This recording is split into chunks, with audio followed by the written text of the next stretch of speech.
Alright, this is going to be part 2 of my video series, for my brother Matt, who plays a lot of Civ 5, Civ 4, and I'm trying to get him to play Rome.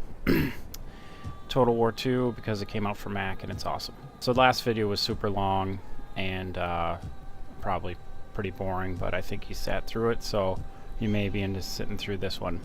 This one I'm going to talk about battles, because this is the most difficult kind of adjustment for a Civ player to make when going to Rome Total War 2. You have to fight on the map. So in Civ, you basically move your units, stack them up or whatever. Don't stack them, I guess, in Civ 5. And then they attack each other on this screen, which is the strategic screen, and you see who wins. So in this game, you can do that. But there's certain situations where you could fight every single battle on the map. That would take a long time, and some of them would be a waste of time because they'd either be a complete blowout for you or a complete blowout for the other side.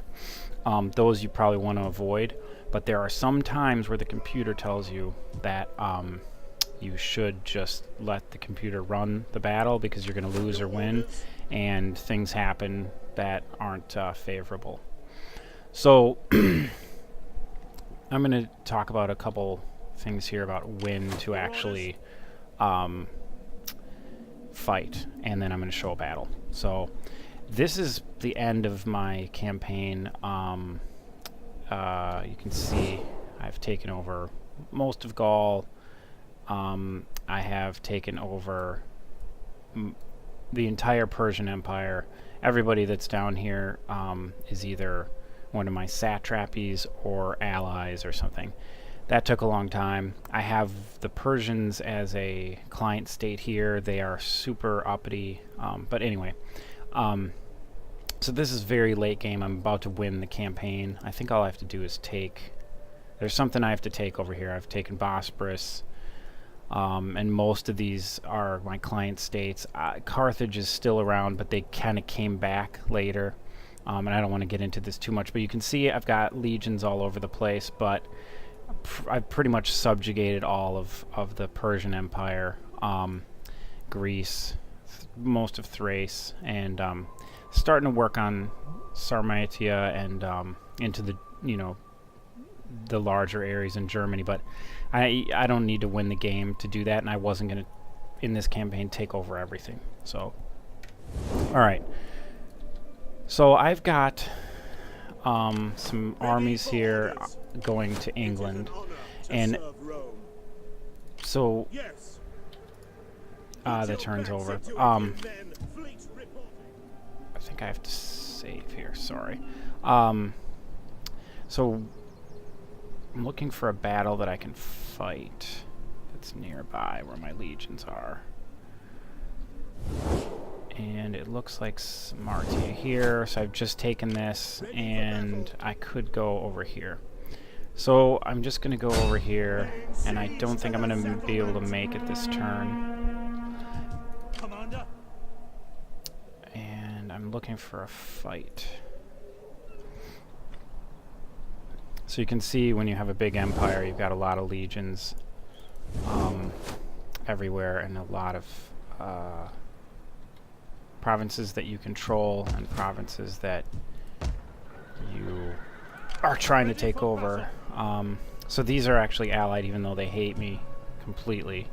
And Persepolis is always at this massive amount of unrest. So I have to keep an army here to control this area, or it would revert back to either rebels or the Persians would reemerge. It's one of the cool things about the game is the reemergence of factions. Carthage I wiped out, and then they reemerged somewhere. I think it was here in Ibasim, which I'm probably not saying right. So let's see here. And they're not quite uppity yet. So while I'm searching for a battle here, actually I'm going to go ahead and attack the Spartans here, or the I'm sorry, Carthage here. I'm not at war with them, but I've got an army here that is allied, that is Syracuse. They've got, wow, lots of siege equipment, and I've got a little army here. No cavalry to speak of, so they're really not ready to fight anything, but we'll see. We'll declare war, and I'm going to ask my allies to go in, go ahead, and one of them joined. So it's going to be me against them. They're running away. I'm going to chase them, and we're going to go battle deployment. So again, the options are I can auto-resolve. In this case, I'm going to probably wipe them out. I'm going to fight the battle on the field for this, or I could run away, which would run my guy back. I'm just going to fight the battle here. So he's got some, looks like light Gallic cavalry, pikemen, and a crappy spearman unit, and his general. I've got 4 armored legionnaires and 3 velite units. So this is going to be a small battle. So weather conditions, sometimes it'll be foggy or rainy, or snow and very cold. You can wait and say, hey, I want to wait and see if the weather clears to start the engagement. I'm not going to do that here. Alright, so this is the initial setup, and I'm going to go through this. So first thing I do is I select my unit. And I always press Control 1. It might be on a Mac. It'll be maybe Apple 1, something like that. But look at the controls, and then it gives you an options to put your guys in some kind of formation. You can adjust the formation manually. Obviously, you can move your guys around and kind of do the Romans usually had like a kind of a checkerboard setup. It's a little bit difficult to emulate, where they would have melee units in here, and their skirmishers would usually go in front. So I'm just going to do that here with those guys on the flanks. There's no cavalry here, so we're going to run into some difficulty with flanking. So I'm going to tell them. Okay, one of the things is to press Control G. Don't break formation! You heard the guy. So they stay in formation when I start the battle, when you start to move around. If you don't do that, they will actually move all over the place in like a big mob, and you don't want that. So I'm looking around. I don't know where these guys are. None of my troops can see them right now, so I don't know where they are. I should probably have these guys run up on this hill. I don't, and I could have my general run up there. If they're right on the other side of the hill, we're going to have some problems. They're probably right there. The other thing to note is your guys will get tired, so you can watch the little legs. So you'll say fresh, eager, general nearby, and they're hidden. They can't be seen right now by the enemy. When that starts to turn red and orange, those guys are getting tired and they can't fight very effectively. Something to make sure to watch. Okay, so they're all right here. And I'm going to move these guys here quickly. And I'm doing this in real time with no rehearsal, so I'm going to just run these guys over here. So I want my general not to get killed. These horsemen could run down these velites quickly, but they're just out of range. I'm going to bring my Roman legionnaires up. And my velites up, and I'm going to try. They're taking the high ground, and I'm just going to push the velites a little bit forward here to kind of push them off that hill. Because when they start throwing javelins have a very short range, but they're very do a lot of damage. So they do run out of ammo quite quickly. Okay, these horsemen are going to start to get pelted. Now my skirmishers are going to run. And so I'm going to have my legionaries go into them, and that will take them out. And then my general flank on this side. And you can see the animations are awesome. All the spears going in, the legionnaires kind of broke formation there, and these guys are coming in just to kill them. Usually you don't want to attack with your general. Our general is under attack. Then I'm going to wipe out their cavalry. These guys, I want to hit that hoplite unit right there with velites. And just wait with my legionary cohorts, because I'm going to hit all these units and then flank. See, they're getting hit by the side, which is going to do more damage because their shields can't go. And again, I'm doing this in real time. So this whole thing was wiped out, and I want these guys to flank. And then I'm going to charge these guys in. I'm not pausing. Into there. Those Libyan hoplites have been wiped out because the javelins just did a number on them. The Velites, I'm actually going to move over here, and then these Roman Legionnaires, I'm going to hit the flank of those hoplites, and then these guys I want to go to the back. This general doesn't have any special abilities because he sucks. Right now, he's inexperienced. So these guys are running into the flank of spearmen. They're not going to make it because they're going to get surrounded. So you want to surround their units and kind of crush them in there. The armored legionnaires are tough and they have good morale, so they'll sit for a long time, but you got to watch them against hoplites because hoplites front on are quite good. So my general here, I want to get closer, and I may charge into this, but I want my Velites to actually assassinate their general unit to keep them out of there. See all those javelins hitting them? You got to watch your cavalry against any type of unit that has missiles. They'll take them down. And javelins are the best against elephants as well. So he's going to try to chase down these units. I could have him stand and fight by pressing this toggle skirmish mode, but I'm going to have him run and then have these guys just hit him. They'll kill these guys, and then at a certain point they stand and fight. But this his general unit is dead. Get killed. So these guys are starting to crush into here, but I want my general to just make short work of these guys and have my Velites come up. Now Velites will run out of javelins quickly, and they are effective a little bit in close combat, but you want to keep them out of it. So I'm going to charge this unit from the back. They're going to get destroyed, but with my general. But it's never a good idea to charge your general in most of the time, and especially against anything with spears. So I'm going to charge them in, and that'll break up their formation and should break their morale.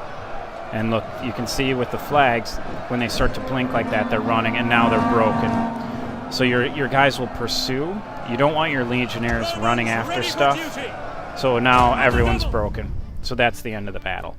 So there's some options at this point that are important.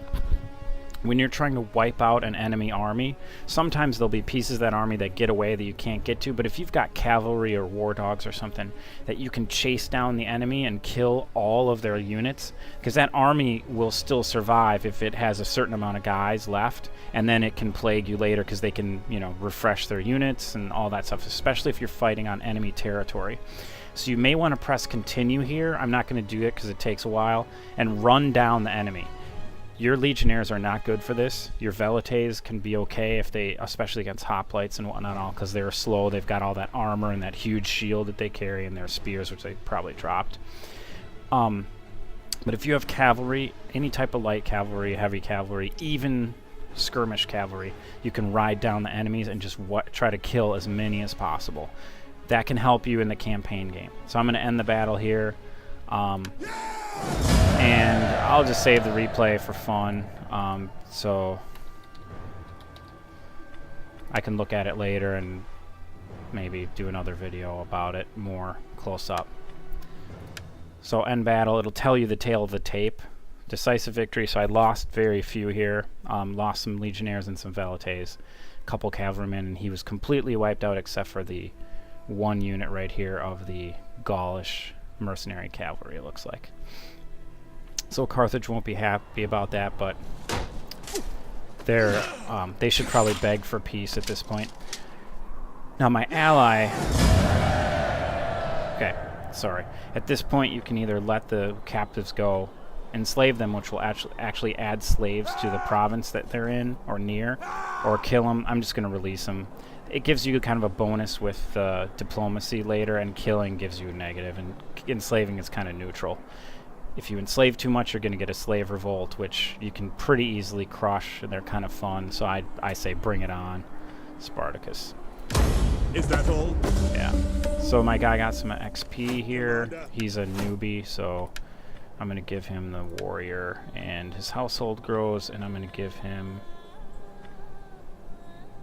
that +1 charge bonus. So he's good. Now, what's disturbing here is that my Syracusan ally, I don't know if that's a word, did not help me in that battle. They didn't join the war against Carthage. So I've really empowered Syracuse to actually exist, because as you see, I control it. but they have places here in North Africa, and they control a little bit of Spain and some of the money-making parts of North Africa over here, and they've been working on Spain, you know, basically attacking the Gauls and wiping out the rest of Carthage a long time ago. So I'm not happy that they didn't join the war, but whatever. So that's it. That's really all I wanted to show in terms of the battle, but I want to talk about when to fight. So that battle could have gone, I would have won no matter what, either way. Been very difficult even for a newbie to lose that battle on the battlefield. But sometimes it's just a waste of time to actually fight those out, unless you just want to have some fun. But the key thing is, fight battles when you're on the defense, even if you are completely outnumbered. There's a few times when maybe it's just a waste. You know you're going to lose. Your army's wiped out, and you're just going to get wiped. But if you're fighting a defensive battle, say especially in these cities, these core cities that have walls, and even in the little towns, go ahead and fight those out, because you can do damage to the parts of the army that you want, even though your units will get totally destroyed, or you may lose, or you may win.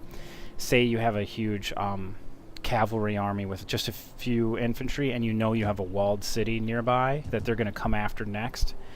If you wipe out their infantry and they hit this wall city with their cavalry, they have to dismount and try to get in there, and typically they will just get wiped out. They won't even go for your walled city because they won't have enough infantry to take it.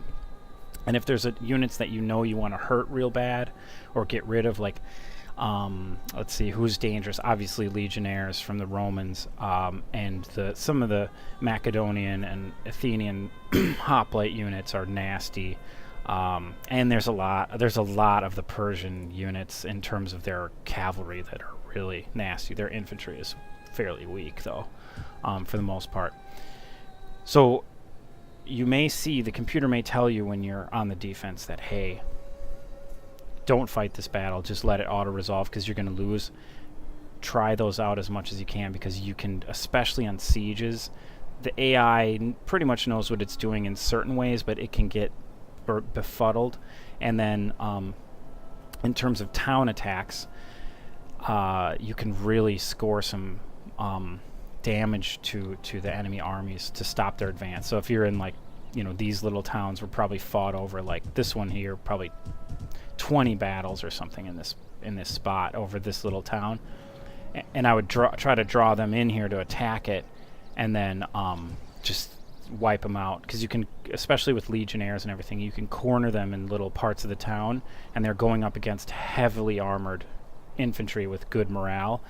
Anything is going to have a tough time taking that stuff out, and you can, you know, do a lot of damage to their army when they're going down little pathways in your town rather than an open field. So, and again, there's lots of adjustments to be made in terms of your army builds and everything like that in different areas. I mean, Parthia and Persia you better have some cavalry that can shoot some arrows or throw some spears at people, or you're going to get wiped out. And legionnaires can just get kind of lost in the big cavalry battles. All right, that's it. I hope you enjoyed it, Matt, and you should pick up the game.